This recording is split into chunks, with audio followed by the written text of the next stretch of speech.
नेपाल पर्यटकीय गन्तव्यमा विश्वकै भौगोलिक, प्राकृतिक र सांस्कृतिक सम्पदाले समेत भरिपूर्ण नेपालमा घुमफिरका लागि विश्वकै उत्कृष्ट गन्तव्य हो। प्राकृतिक सुन्दरताले भरिपूर्ण विश्वको अग्लो हिमशिखर सगरमाथा, सयौं उच्च हिमशृङ्खला, कलकल अविरल बग्ने नदी तथा खोला र झरना, अनि शीतल मौसम, स्वच्छ हावापानी, हरियो वनजङ्गल, पहाडको हजारौं थुम्काहरू र भिरपाखा, तराईको लहलह लाग्दा हरिया समथर फाँट, त्यस्तै वनजङ्गलमा पाइने डाँफे, मयूर, कोइली, चिरबिर गर्ने भँगेरा लगायतका सयौं पन्छीहरूको गुनगुनाई, हात्ती, गैडा, बाघ, मृग, चितल, गोही लगायत हजारौं जीवजन्तुहरूको वासस्थान रहेको हाम्रो देश नेपाल साँच्चै भन्ने हो भने विश्वको जीवन्त स्वर्ग हो। नेपालमा विश्वले मानेको बौद्ध धर्मका प्रवर्तक भगवान गौतम बुद्धको जन्मस्थल लुम्बिनी छ। हिन्दूहरूको आराध्य देव पशुपतिनाथको मन्दिर छ। हिन्दूहरूको पवित्र तीर्थस्थल देवघाट लगायतका दर्जनौं शक्तिपीठहरू यही छन्। नेपालमा पर्यटकीय स्थलहरू त धेरै छन्, तर हामीले यहाँ नेपालको घुम्नै पर्ने 10 गन्तव्यका बारेमा मात्र चर्चा गरेका छौं। गौतम बुद्धको जन्मस्थल लुम्बिनी।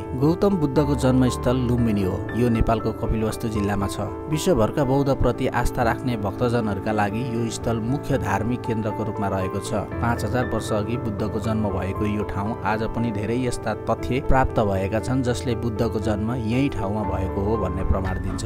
यी मध्ये अशोक स्तम्भ पनि एक हो। सगरमाथा र नाम्चे बजार पर्यटकहरूको मुख्य रोजाइभित्र पर्दछ। नेपालमा आउनु पूर्व नै कतिपय विदेशी पर्यटकहरू सगरमाथा चढ्नकै लागि भनेर आउने गर्दछन्। सगरमाथाको शिखरमा जान नसक्नेहरूले पनि हेलिकप्टर मार्फत वा ट्रेकिङबाट आधार क्षेत्र नाम्चे बजारसम्म पुगेर फर्कन्छन्। नाम्चे बजार नेपालको एक प्रमुख पर्यटकीय क्षेत्र मध्येको एक हो। सगरमाथाको प्रवेशद्वारको नामले चिनिने नाम्चे बजारमा सधैँ पर्यटकको भिड लाग्ने गर्छ। नाम्चे बजार सोलुखुम्बु जिल्लामा पर्छ। सगरमाथासँगै पूर्वका मकालु, वरुण राष्ट्रिय निकुञ्ज, कञ्चनजङ्घा राष्ट्रिय निकुञ्ज र कोशी वन्यजन्तु आरक्षणका क्षेत्रहरू प्राकृतिक रूपमा रहेका हाम्रा अमूल्य सम्पत्ति हुन्। यी क्षेत्रको संरक्षण सम्वर्धन गरेर पर्यटकीय क्षेत्रको रूपमा अन्तर्राष्ट्रिय तथा राष्ट्रिय रूपमा थप प्रवर्धन गर्न सकिन्छ। मुस्ताङ हिमाल पारीको जिल्लाको नामबाट चिनिने मुस्ताङ जिल्ला धौलागिरी र नीलगिरी दुई अग्ला हिमशिखरको बीचमा अवस्थित छ। करिब 3000 वर्षभन्दा अगाडिको पुरातात्विक उत्खननबाट देखिए अनुसार यो क्षेत्र परापूर्व कालमा नेपाल र तिब्बत बीचको व्यापारिक मुख्य नाका रहेको बुझिन्छ। यसको सदरमुकाम जोमसोम हो। यस जिल्लाको पूर्वमा मनाङ, पश्चिममा डोल्पा, दक्षिणमा म्याग्दी र उत्तरमा तिब्बत पर्दछन्। यस जिल्लाको उत्तरी भागमा रहेको क्षेत्रलाई लोमानथाङ भनिन्छ, जुन त्यो नेपालकै एक विशेष क्षेत्र हो। त्यस्तै माथिल्लो मुस्ताङलाई हिमालको मरुभूमि भनेर पनि चिन्ने गरिन्छ। यहाँको कला संस्कृतिले नेपाली सांस्कृतिक विविधतालाई प्रस्ट्याएको छ। बीचमा बन्जर मरुभूमि र छेउछाउमा सेता हिमालहरूका दृश्यले जो कोहीलाई पनि मोहित तुल्याउँछ। वर्षेनी हजारौंको संख्यामा आन्तरिक तथा बाह्य पर्यटकहरू माथिल्लो मुस्ताङको भ्रमणको लागि पुग्ने गर्दछन्। मुस्ताङ जिल्लामा लोमानथाङ ऐतिहासिक दरबार, मुक्तिनाथ क्षेत्र, टुकुचे नीलगिरी हिमाल, धौलागिरी हिमाल, दामोदर कुण्ड, कागबेनी लगायतका प्रमुख धार्मिक तथा पर्यटकीय गन्तव्यहरू पर्दछन्। मुस्ताङमा यारुजो भ्यू टावर, नीलगिरी र धौलागिरी हिमालको दृश्यावलोकन, स्नो लियोपार्ड, घरपजोङ किल्ला, कुच पतेरेङ्गा गुम्बा, ऐतिहासिक संग्रहालय, मेसोकोन्दो पास र तिलिटो पदमार्ग पर्दछन्। यहाँको ठिनी गाउँ थकाली सभ्यताको उद्गम स्थल समेत मानिन्छ। मुस्ताङ आएका पर्यटकको अर्को रोजाइ पर्यटकीय गाउँ मार्फा हो, जुन स्थान स्याउ र पर्यटकीय स्थलको रूपमा प्रख्यात छ। मार्फा संस्कृतिले उत्कृष्ट ठाउँ हो। यहाँका परम्परागत शैलीका एक आपसमा जोडिएका घर, स्याउका बुट्यान, डिस्टिलरी, कृषि फर्म हेर्न लायक छन्। उपल्लो मुस्ताङमा लोमानथाङ दरबार, दामोदर कुण्ड, कोराला पास घुम्ने मध्येका मुख्य गन्तव्य हुन्। त्यसो त उपल्लो मुस्ताङमा हेर्न लायक दर्जनौं ऐतिहासिक गुम्बा समेत छन्। मुस्ताङ घुम्ने आन्तरिक तथा बाह्य पर्यटकहरूको संख्या बढिरहेको छ।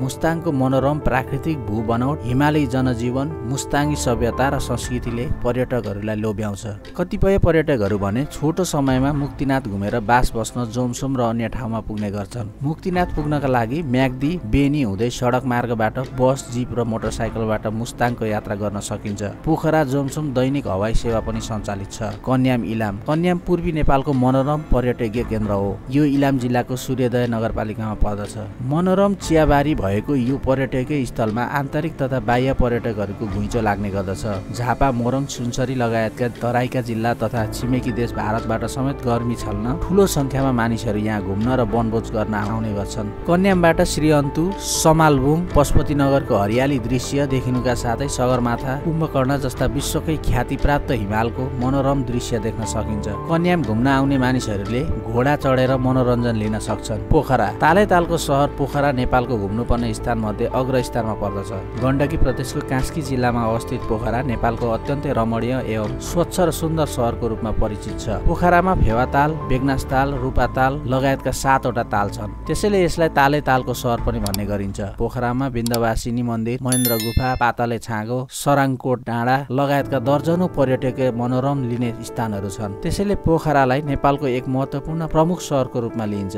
नेपालको प्रमुख पर्यटकीय गन्तव्य स्थल मध्ये एक भएकाले यहाँ विदेशबाट हजारौं पर्यटकहरू भ्रमण गर्न आउने गर्दछन्। पोखरा कास्की जिल्लाको सदरमुकाम पनि हो। भेडेटार सुनसरी भेडेटार गाविसको भेडेटार बजार क्षेत्र पूर्वको रमणीय स्थलको रूपमा प्रख्यात छ। यो ठाउँ धरान नगरपालिकाबाट करिब 17 किलोमिटर उत्तरमा सुनसरी र धनकुटा जिल्लाको सिमानामा अवस्थित छ। भेडेटार समुद्री सतहबाट 1430 मिटर उचाइमा पहाडी क्षेत्रमा अवस्थित भएकोले मानिसहरू गर्मी छल्नुका साथै चिसो वातावरणमा रम्न र पहाडी एवं हिमाली भेगको सुन्दरता हेर्न आउने गर्दछन्। अझ भेडेटारको भ्यू टावर अर्थात् चार्ल्स पोइन्ट निकै चर्चित छ। विक्रमसम्म 2038 सालमा बेलायती युवराज चार्ल्स सैलुङ डाँडाको टुप्पोमा चढेको भएकाले यस डाँडालाई चार्ल्स पोइन्ट नामाकरण गरिएको हो। यो स्थानबाट सप्तकोशीको मनोरम दृश्य, पूर्वी तराईका फाँटहरूका साथै मकालु, कञ्चनजङ्घा, कुम्भकर्ण जस्ता हिम श्रृङ्खलाहरू एकैपटक हेर्न सकिन्छ। यातायात, सञ्चार र होटल, रेस्टुरेन्ट आदिको राम्रो सुविधा भएको भेडेटार पर्यटकीय महत्त्वको स्थानको रूपमा अझ विकसित हुँदै जाने सम्भावना रहेको छ। नगरकोट नगरकोट काठमाडौँ उपत्यका नजिकको प्रसिद्ध रमणीय स्थल हो। यो राजधानी काठमाडौँबाट 32 किलोमिटर उत्तर पूर्वमा अवस्थित छ। समुद्री सतहदेखि 2075 मिटर उचाइमा रहेको नगरकोटमा गर्मी मौसममा पनि चिसो वातावरण हुने गर्दछ।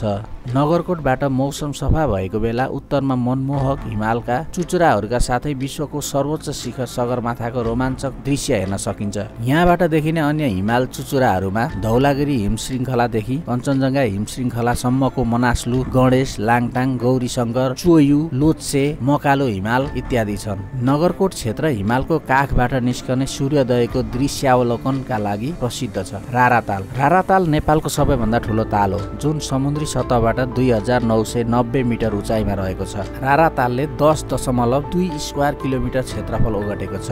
राराताल रारा राष्ट्रिय निकुञ्जले घेरिएको छ।